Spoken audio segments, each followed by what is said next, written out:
Olá, irmãos, que a graça e a paz do nosso Senhor e Salvador Jesus Cristo seja com cada uma de nossas famílias. Seja bem-vindo ao programa da Escola Bíblica da Primeira Igreja Batista de Irajá.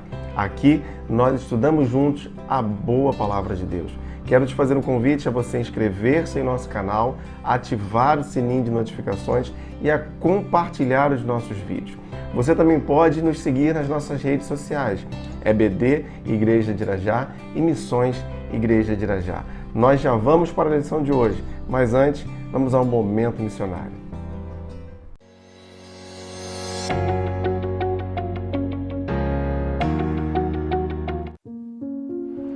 Eu conheci a Cristolândia através de um colega meu, né? Que ele chamou eu para um dia vir aqui tomar um café da manhã, que não tinha onde tomar um café da manhã, eu vim com ele. Aí foi onde eu vi aqui que tem amigos de verdade, entendeu? Porque eles têm Deus no coração. Aos 17 anos eu já era viciado em álcool, maconha e cocaína. Daí pra frente a minha vida foi de mal a pior. Já não tinha mais perspectiva de vida, longe da minha família, sozinho. O pessoal da igreja batista me convidou para orar e ele me perguntou por que você não sai dessa vida. Eu disse, não consigo mais, já tentei várias vezes, minha família já tentou me ajudar e meu negócio é só morrer.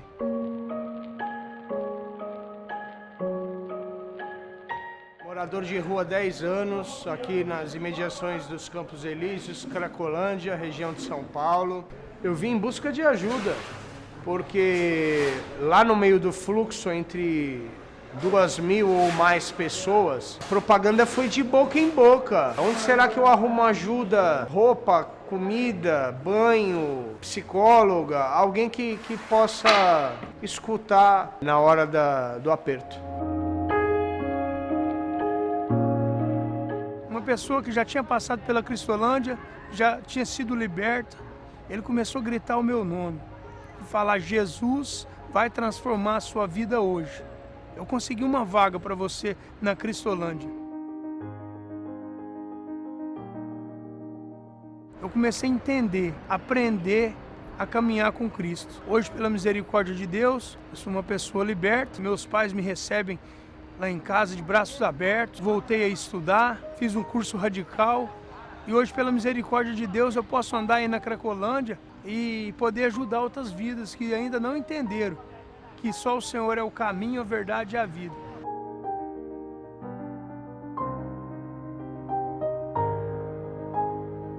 A gente faz maior esforço para com que elas entendam que existe um caminho de libertação, um caminho de salvação, e esse caminho é Jesus Cristo. Eu cheguei são e salvo novamente no meu seio familiar, graças a Deus, para a honra e glória do nome dele. O projeto Cristolândia significa tudo para mim, porque é através dela que eu conheci Jesus Cristo.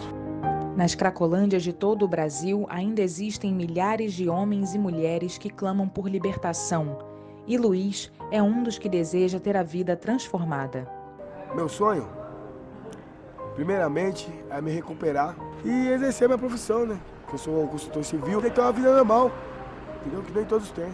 Sua parceria é muito importante. Comprometa-se, ore, invista e sustente essa causa para que possamos levar o projeto Cristolândia a todo o país e demonstrar o amor de Deus, que é o único capaz de libertar e transformar a triste realidade dessas vidas.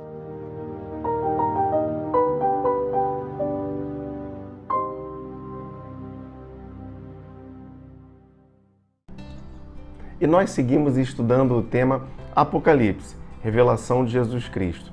Para isso, nós utilizamos a revista Compromisso, da editora Convicção. O título da lição de hoje é A Visão do Livro e dos Selos. No capítulo 5 do livro de Apocalipse, João ele viu um livro que estava nas mãos daquele que estava sentado sobre o trono. Esse livro ele está escrito por dentro e por fora, indicando que tudo está traçado, tudo está determinado, ou seja, todo o futuro está nas mãos de Deus. O significado do livro selado. Apocalipse capítulo 5, versos de 1 a 4. Então vi na mão direita daquele que está assentado no trono um livro em forma de rolo escrito de ambos os lados e selado com 7 selos. Vi um anjo poderoso proclamando em alta voz: quem é digno de romper os selos e de abrir o livro? Mas não havia ninguém, nem no céu, nem na terra, nem debaixo da terra, que podia abrir o livro ou sequer olhar para ele. Eu chorava muito, porque não se encontrou ninguém que fosse digno de abrir o livro e de olhar para ele. Um livro fechado com 7 selos. Aqui, mais uma vez, nós vemos o número 7 indicando a perfeição, a forma completa como esse livro estava fechado. Então, esse livro aqui, ele há de descrever os planos, os propósitos, a obra do Senhor, de modo que o plano divino estava sendo, a partir de então, revelado de maneira irrevogável. Isso porque, abrindo-se os selos, os planos do Senhor, eles são revelados. E esses planos são planos de juízo e justiça. O único que pode abri-lo. Apocalipse, capítulo 5, versos de 5 a 14. Então, um dos anciãos me disse: não chore, eis que o leão da tribo de Judá, a raiz de Davi, venceu para abrir o livro e os 7 selos. Então vi um cordeiro que parecia ter estado morto, de pé no centro do trono, cercado pelos 4 seres viventes e pelos anciãos. Ele tinha 7 chifres e 7 olhos, que são os 7 Espíritos de Deus enviados a toda a terra. Ele se aproximou e recebeu o livro da mão direita daquele que estava sentado no trono. Ao recebê-lo, os 4 seres viventes e os 24 anciãos prostraram-se diante do Cordeiro. Cada um deles tinha uma harpa e taças de ouro cheias de incenso, que são as orações dos santos.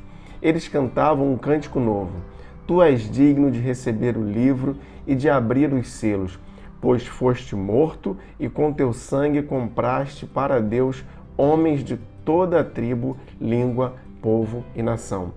Tu os constituíste reino e sacerdotes para o nosso Deus, e eles reinarão sobre a terra.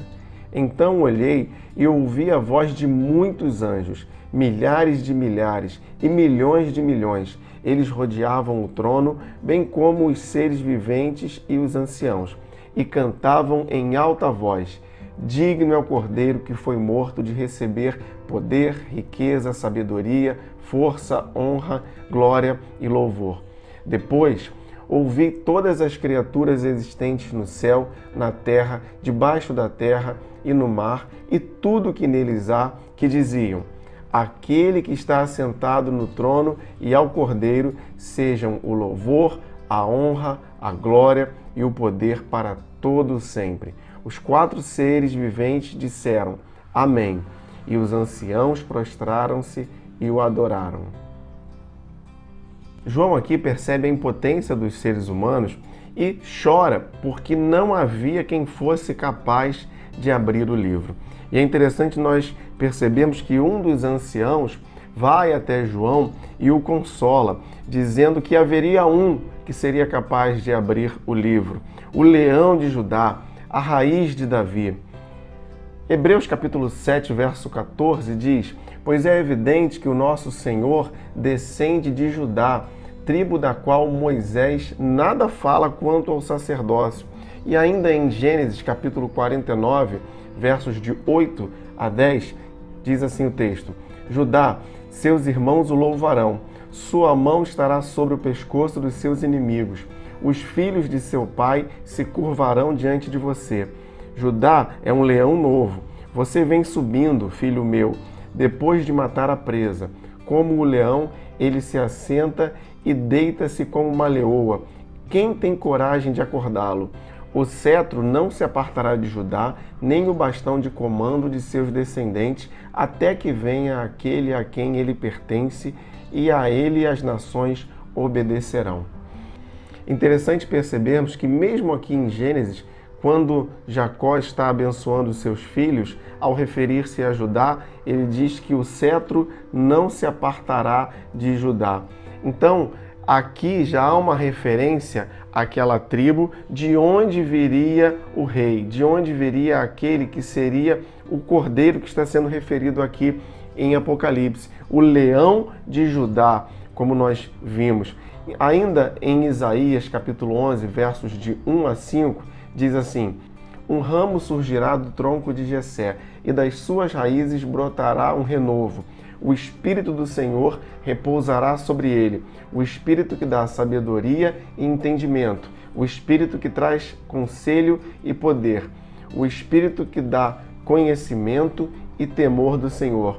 Ele se inspirará no temor do Senhor, não julgará pela aparência, nem decidirá com base no que ouviu, mas com retidão julgará os necessitados, com justiça tomará decisões em favor dos pobres. Com suas palavras, como se fosse um cajado, ferirá a terra. Com um sopro de sua boca matará os ímpios. A retidão será a faixa do seu peito e a fidelidade o seu cinturão. De volta então ao Apocalipse, quando João olha para ver o leão, ele se depara com o cordeiro. E esse cordeiro estava no centro dos seres viventes e dos 24 anciãos. O livro então passa da mão daquele que estava sentado no trono, o próprio Deus, para o cordeiro. E é interessante nós olharmos que o verso 6 diz: então vi um cordeiro que parecia ter estado morto. O cordeiro aqui é o próprio Jesus. Essa expressão, parecia ter estado morto, é uma referência que está recordando o seu sacrifício na cruz. Porque esse cordeiro, então, traz as marcas do sofrimento, de modo que só Jesus tem o controle de toda a história. Por isso o livro está em suas mãos. O significado dos selos. Os 7 selos, então, eles vão descrever movimentos da manifestação divina desde a primeira vinda até a segunda vinda de Cristo. São visões de paz, de guerra, de fome, de morte, de perseguição da igreja e também do juízo de Deus sobre os seus inimigos. Os 4 primeiros selos, eles vão apresentar os 4 cavaleiros do Apocalipse. O primeiro selo, vamos ao capítulo 6, verso 2. Olhei e diante de mim estava um cavalo branco. Seu cavaleiro empunhava um arco e foi-lhe dada uma coroa, que cavalgava como vencedor determinado a vencer. Aqui aparece um cavalo branco. Podemos perceber que ele tem nas mãos um arco, mostrando que ele está pronto para a batalha. Mas também tem uma coroa de vencedor, representando as conquistas. Então, este cavaleiro, ele representa as guerras e conquistas que ameaçavam o Império Romano. O segundo selo, capítulo 6, versos 3 e 4. Quando o cordeiro abriu o segundo selo, ouvi o segundo ser vivente dizer: venha. Então saiu outro cavalo, e este era vermelho. Seu cavaleiro recebeu poder para tirar a paz da terra e fazer que os homens se matassem uns aos outros. E lhe foi dada uma grande espada. Aqui aparece o cavalo vermelho, simbolizando violência e destruição. O cavaleiro ele tem em sua mão uma espada, que é o símbolo da guerra. Isso porque ele veio para tirar a paz da terra, significando a desordem da humanidade. Isso nos leva a perceber que ao longo da história a humanidade tem enfrentado guerras, perseguições, conflitos, sobretudo os filhos de Deus. O terceiro selo, Apocalipse capítulo 6, versos 5 e 6. Quando o cordeiro abriu o terceiro selo, ouvi o terceiro ser vivente dizer: venha. Olhei e diante de mim estava um cavalo preto. Seu cavaleiro tinha nas mãos uma balança.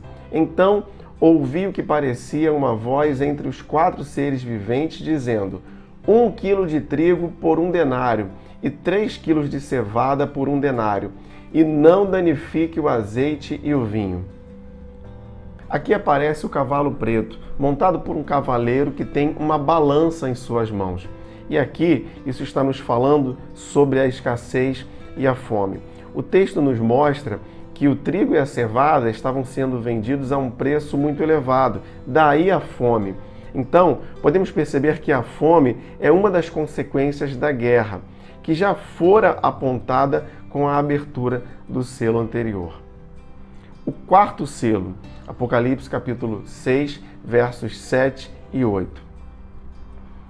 Quando o Cordeiro abriu o quarto selo, ouvi a voz do quarto ser vivente dizer: venha. Olhei e diante de mim estava um cavalo amarelo. Seu cavaleiro chama-se Morte, e o Hades o seguia de perto. Foi-lhes dado poder sobre 1/4 da terra para matar pela espada, pela fome, por pragas e por meio dos animais selvagens da terra. Aparece aqui um cavalo amarelo, montado por um cavaleiro chamado Morte, e a sua função é exterminar parte dos habitantes da terra. Parece aqui que há uma síntese do segundo e do terceiro selo, de modo que aqueles habitantes, ou uma parte dos habitantes da terra, seriam exterminados pela espada, pela fome, pelas pestes e também pelas feras. Se nós pudéssemos sintetizar esses 4 primeiros selos, ou esses 4 primeiros cavaleiros, nós vemos aqui o primeiro simbolizando a conquista, o segundo a guerra, o terceiro a fome e o quarto a morte. O quinto selo, Apocalipse capítulo 6, versos de 9 a 11. Quando ele abriu o quinto selo, vi debaixo do altar as almas daqueles que haviam sido mortos por causa da palavra de Deus e do testemunho que deram. Eles clamavam em alta voz: até quando, ó soberano, santo e verdadeiro, esperarás para julgar os habitantes da terra e vingar o nosso sangue?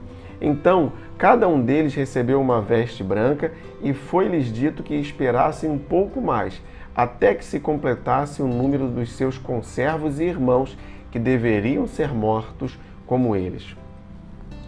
Aqui nós temos a figura dos mártires, que foram aqueles que foram vitimados com morte por causa do testemunho, da fé e da pregação do Evangelho. Eles estavam diante do trono de Deus e clamavam por justiça. Podemos perceber também que suas vestes eram brancas, simbolizando aqui a pureza e a sua vitória. Isso nos mostra que os salvos não estão isentos de sofrimentos. E ainda, aqueles mártires não estavam clamando por vingança pessoal, mas por justiça. Lucas, capítulo 18, versos 7 e 8 diz: acaso Deus não fará justiça aos seus escolhidos que clamam a Ele dia e noite? Continuará fazendo-os esperar? Eu lhes digo, Ele lhes fará justiça e depressa. Contudo, quando o Filho do Homem vier, encontrará fé na terra? O sexto selo, Apocalipse capítulo 6, versos de 12 a 17. Observei quando ele abriu o sexto selo. Houve um grande terremoto. O sol ficou escuro como um tecido de crina negra. Toda a lua tornou-se vermelha como sangue, e as estrelas do céu caíram sobre a terra, como figos verdes caem da figueira quando sacudidos por um vento forte.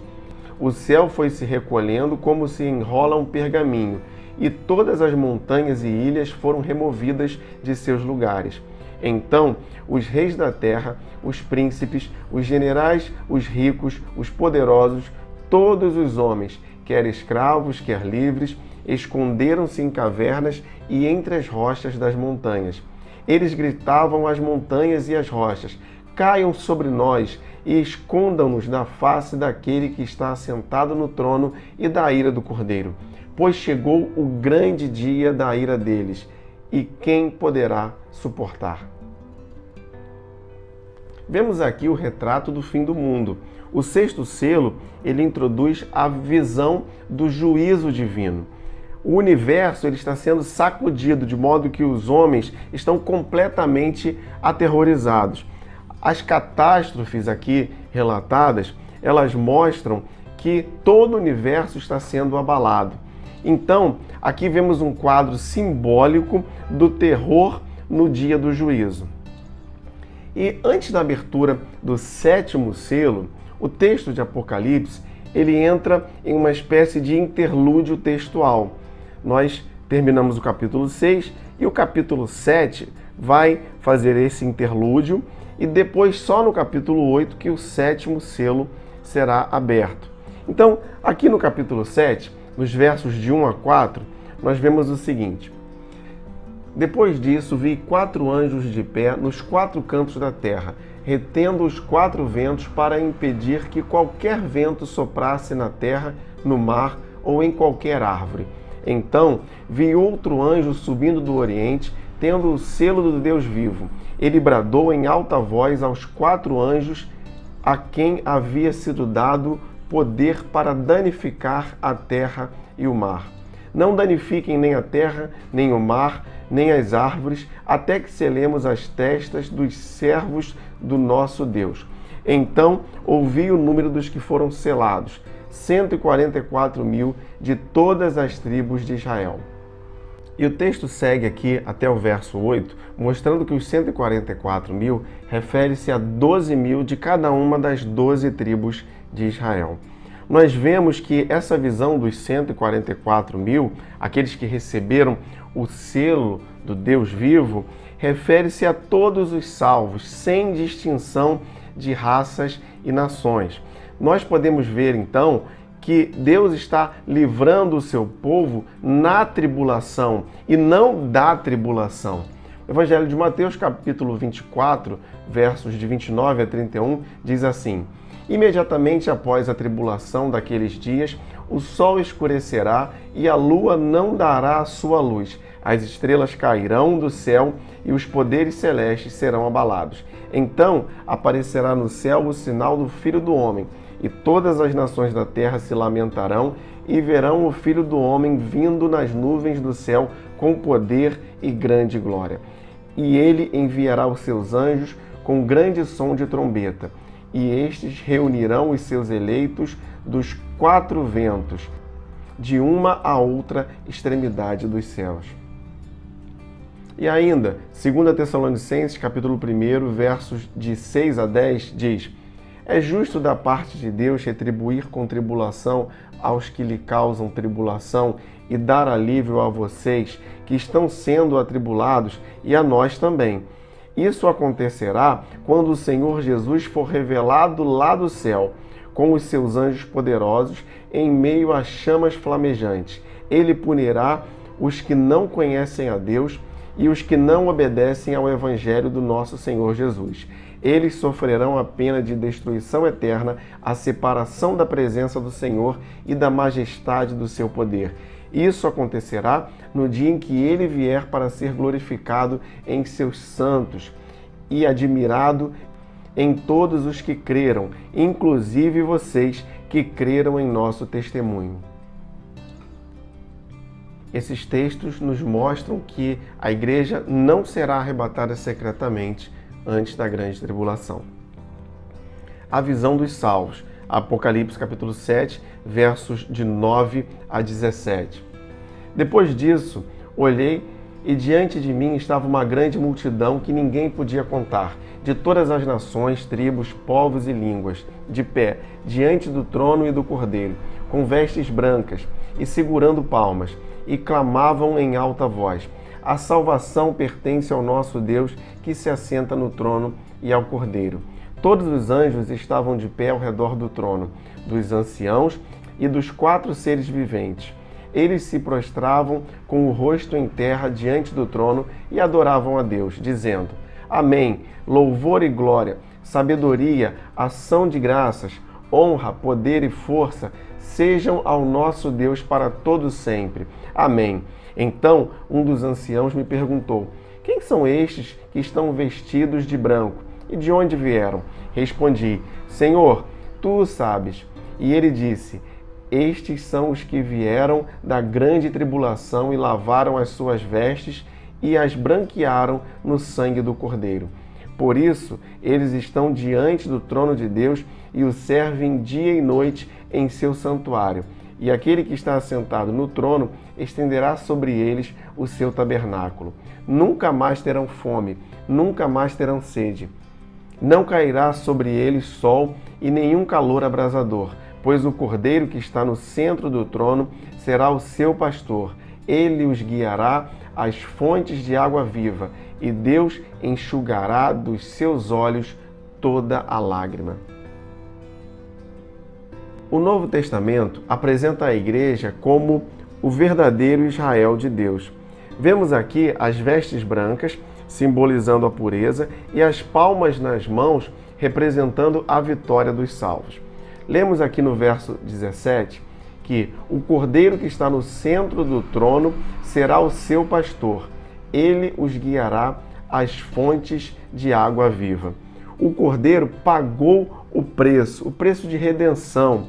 Ou seja, aqui é um apontamento para o sacrifício no Calvário. E agora, então, o Cordeiro ressuscitado, ele é o bom pastor que cuida do seu rebanho. Passado, então, esse interlúdio textual, nós voltamos agora para a abertura do 7º selo. Apocalipse capítulo 8, versos de 1 a 6. Quando ele abriu o 7º selo, houve silêncio no céu por volta de meia hora. Vi os 7 anjos que se acham em pé diante de Deus. A eles foram dadas 7 trombetas. Outro anjo, que trazia um incensário de ouro, aproximou-se e se colocou em pé junto ao altar. A ele foi dado muito incenso para oferecer com as orações de todos os santos sobre o altar de ouro diante do trono. E da mão do anjo subiu diante de Deus a fumaça do incenso, juntamente com as orações dos santos. Então o anjo pegou o incensário, encheu com o fogo do altar e lançou-o sobre a terra. E houve trovões, vozes, relâmpagos e um terremoto. Então os 7 anjos que tinham as 7 trombetas prepararam-se para tocá-las. O 7º selo principia então com um grande silêncio. Vemos aqui que o único movimento que está acontecendo é referente às orações de todos os santos que estão sendo trazidas diante do altar como incenso. Então, face a essa terrível e silenciosa expectativa, os anjos preparam-se para tocar as 7 trombetas, que é o assunto principal da nossa próxima lição.